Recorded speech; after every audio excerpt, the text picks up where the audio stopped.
हरियाणा विधानसभा चुनाव से पहले पहलवान विनेश फोगाट ने कांग्रेस का हाथ थाम लिया है। पार्टी ने उन्हें जुलाना से टिकट भी दे दिया है। इसके साथ ही उन्होंने पेरिस ओलंपिक में मेडल न जीत पाने के लिए बीजेपी पर गंभीर आरोप लगाए हैं। अब विधानसभा चुनाव में जुलाना से किसको जीत मिलेगी, ये समय बताएगा। इसी पर एएनबी न्यूज के संवाददाता ने आम जनता से खास बातचीत की। आप भी देखिए ये रिपोर्ट।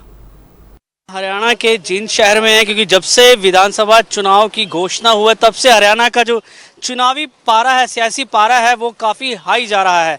तो इस वक्त हमारे साथ यहाँ कुछ बुजुर्ग हैं जो पत्ते खेल रहे हैं। इनसे पूछेंगे किस तरीके की यहाँ पर जो है राजनीति देखी जा रही है या किस तरीके का राजनीतिक माहौल है, किस पार्टी को ये पसंद कर रहे हैं, कौन किसको ये इस बार विधायक चुन के लाना चाह रहे हैं। सर, मैं सबसे पहले तो आपसे बात करना चाहूँगा कि बीजेपी या कांग्रेस? बीजेपी। क्यों?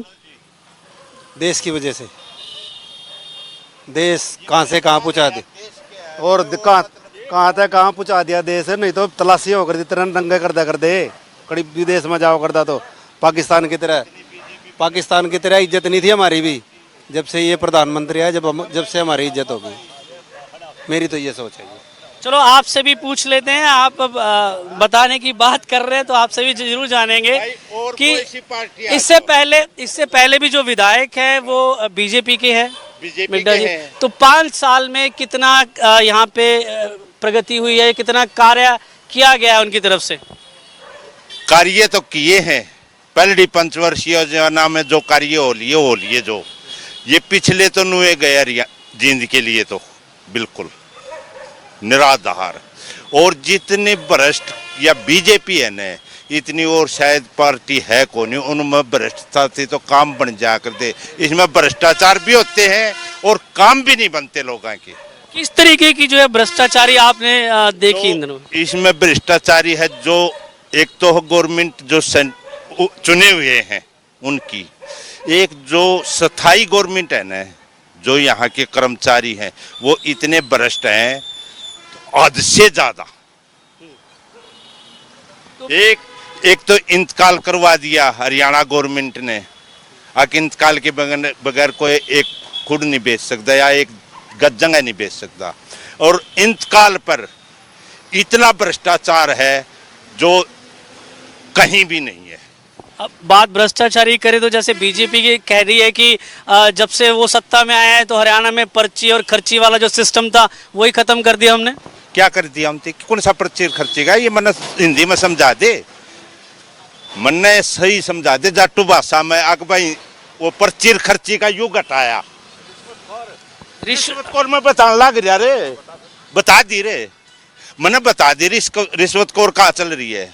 वो ऊपर का लेवल तक जाती है।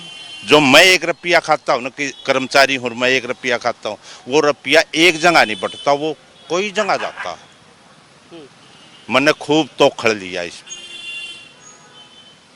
चलिए, और भी लोग यहाँ पर बैठे हैं, उनसे भी हम बात जरूर करना चाहेंगे। हम सर से पूछना चाहेंगे कि जैसे कि आप देख सकते बीजेपी की तरफ से उन्होंने अपना प्रत्याशी घोषित कर दिया है। कांग्रेस राज में कोई कमी नहीं है। राज चल रहा है बिल्कुल, बहुत ही समझदार से ऊपर से लेके नीचे तक। रिश्वतखोरी खत्म, सारा कोई। हमारे जींद जिले में कभी काम नहीं हुआ करते, लेकिन जब से मोदी आया हमारे सड़कें रोड सारा प्रोग्राम फिट होने लगा है। थोड़ी बहुत तकलीफ तो होगी, जो काम करेगा बंदा थोड़ा बहुत दिक्कत तो आएगी, लेकिन पार्टी तो पार्टी है। लेकिन अब की बार क्या है कि ऐसा माहौल है, जो विधायक थे हमारे, जो मतलब पहला थे, उन्हें काम नहीं किया, लोगों का पेटा कम भर रहा है। लेकिन वोट फिर भी मोदी को ही जाएगी, यानी कि आना मोदी को।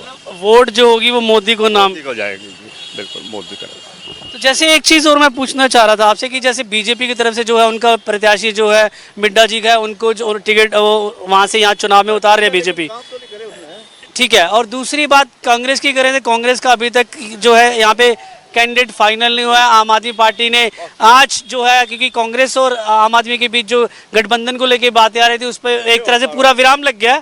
अब आम आदमी ने अपने 20 जो है कैंडिडेट की सूची जारी कर दी है, मगर कांग्रेस की बात करें तो उन्होंने अभी तक अपना प्रत्याशी यहाँ पर नहीं उतारा है, क्योंकि तीन जो कह रहे हैं कि गुट बने हुए हैं, कुमारी शैलजा का, सुरजेवाला का या हुड्डा का, उनकी अपने ही कैंडिडेट है जिनको वो उतारना चाहते हैं। इस वजह से जो जींद में अभी तक जो है कि कैंडिडेट उन्होंने नहीं उतारा। तो इस बारे में आप कैसे देखते हैं? कारण क्या है, पब्लिक बहुत होशियार हो रही है, ऊपर से नीचे तक राज है।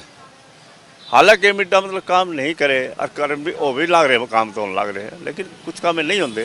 तो मिड्डा का मतलब ये थोड़ा है कि भाई छवि अच्छी है। 10 साल से है, आई थिंक इससे पिछले 5 साल भी है, बोलना है, और पब्लिक भी बहुत होशियार है। जब ऊपर राज है तो नीचे क्यों खोगी, कुछ ना कुछ तो फायदा। 10 साल में कुछ कार्य यहाँ पे हमारे बहुत कुछ होया जी, हर आदमी को सुविधा है। एक मुलाजमा ने छोड़ गए, मुलाजमा की तो यह पार्टी शुरू से ही मित्र है, कभी वफाई नहीं कराया इन्हें। मुलाजिम को तो हिरा कराया, ठीक है, मुलाजिम की तो खास दोस्त है जी। बाकी रही पार्टी कांग्रेस का कोई दिखता तो कौन आदमी, वोट किसको देंगे? झाड़ू वाला सोचा मैं ले लूँ, नियल वाला दिखे ये लेते, को सारे जुट रहे आप अपना। जींद तो एक तरह से जो है लॉन्च पैड माना गया है, सेंटर माना गया है कि राजनीतिक शुरू होती है तो यहीं से होती है।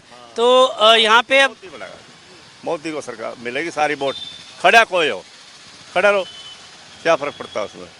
मतलब बीजेपी के हाँ जी, हाँ जी, फिर से तीसरी बार जो उनका कहना है कि हम हैट्रिक मारेंगे। पड़ेगा 2 बार उसका बाप पड़ा, 1.5 बार वो पड़ा, 1.5 बार वो पड़ रहा है, याद आती है मतलब दोनों की, तो चौथी बार मिड्डा ही पड़ेगा।